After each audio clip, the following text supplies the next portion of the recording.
How are you? I'm Chef Jeff Trombetta, and today we are making peach sorbet right here. Okay, now this is batch made, and what I'm going to show you is not only how to make it, but to sweeten it appropriately. Okay, look what we have here. This is cranberry juice that is boiled with some sugar, like a simple syrup. I just chose cranberry juice because it heightens the color and adds a lot of flavor to the final product. But what you see here is a raw egg floating. The egg is measuring the density of the sugar. So I don't need a hydrometer or a refractometer or anything like that. You can certainly go by taste, but this is kind of a cool trick. The sugar prevents it from freezing too much, so it's not like a block of ice, right? And alcohol does that too. So kind of a combination. So a sorbet is not supposed to be like a sweet dessert. It's originally intended to be a palate cleanser.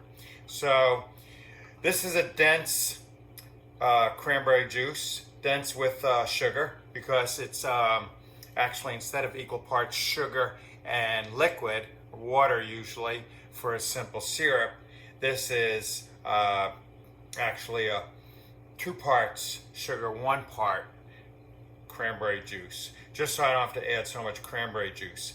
And this is peach puree. Okay, that's what frozen peaches puree. They don't come that sweet, and so you can't really have a recipe to tell you how much sugar to add, because if you buy frozen strawberries or even strawberries you pick, and we're going to be these are first of the season strawberries. We're going to slice them up, and might as well tell you the whole menu. We're going to mix them up with some beehive honey from Trombetta Family Wines, actually. Ricky Sandcliffe Trombetta. She has her own little food hobbies, and so she makes fabulous honey. So this just came in the mail.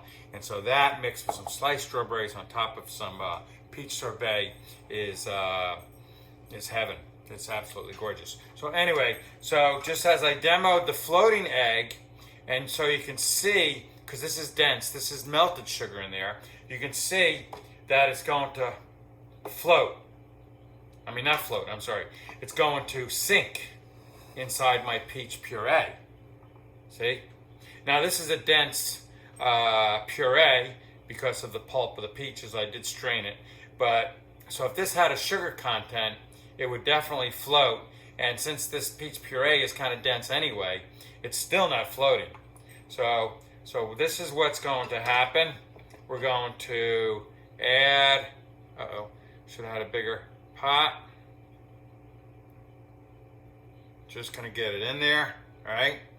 So that was about a cup of cranberry juice and 2 cups of sugar.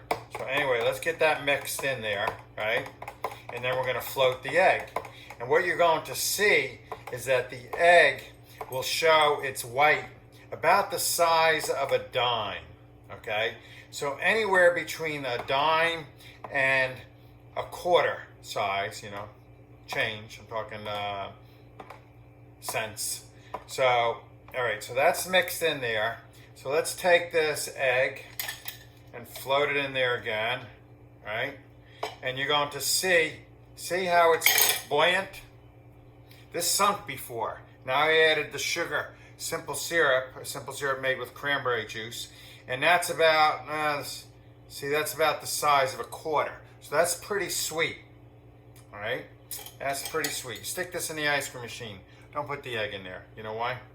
It'll break, and then you'll have a mess. Although sherbet, the difference between sherbet and sorbet, one of the main differences, besides sweetness, is that sherbet has egg white, I believe.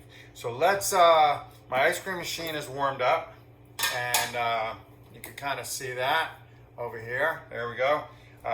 Warmed up. I should say chilled up. All right. And we are going to I'm going to add about, if I could fit it in there, an ounce or 2 ounces.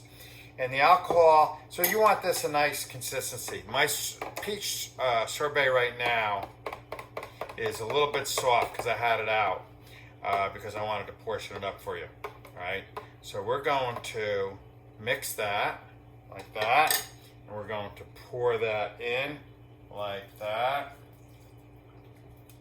All right, and one of the tricks to making your ice cream rapido, as in quick, is to have it pre-chilled. All right, so I'm going to set the turn. This is about, I think, a half hour, and it might take 40 minutes. This is absolutely beautiful. All right, so let's get some strawberries sliced so I can put on the top. All right, and mix them with the honey and so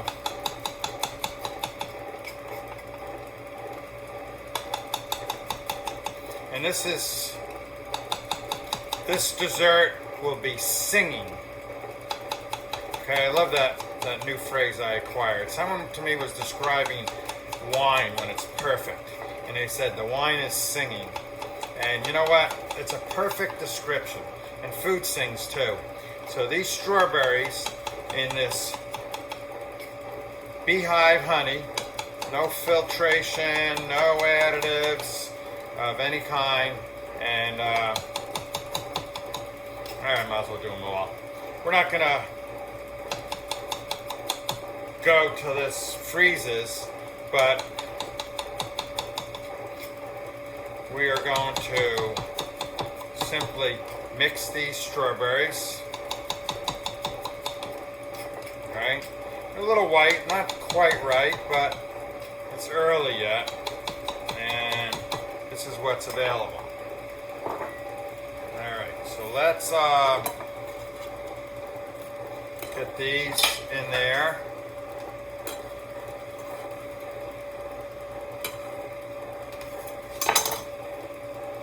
And this honey is really strong. Strong as in sweet, as in gorgeous. And I don't need too much. And this preserves it.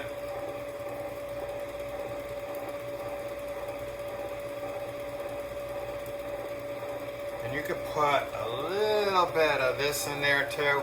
And this is called maceration. When you let your fruit kind of macerate, not marinate, macerate with sugar, or in this case honey, and a little bit of Kirsch washer. Alright?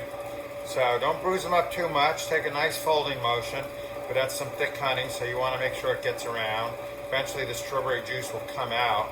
That's what maceration does. It makes its own sauce, makes its own juice, right? And that's good enough for that. And let's take a bowl. Let's take some of this.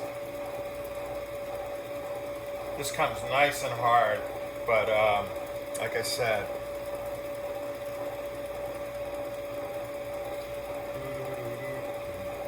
okay, there we go. Now, take some of this and go over the top.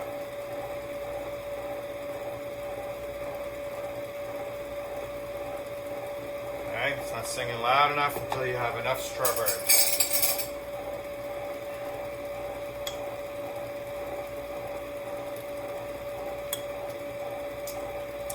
Wow. What a summertime dessert. You have to make this. Puree peaches, sweeten it up to your liking, put a little Kirsch washer, sweeten it up with a simple syrup. I made mine with cranberry juice, and put it in an ice cream machine and make your strawberries, macerated strawberries. Thank you very much. I'm Chef Jeff Trombetta.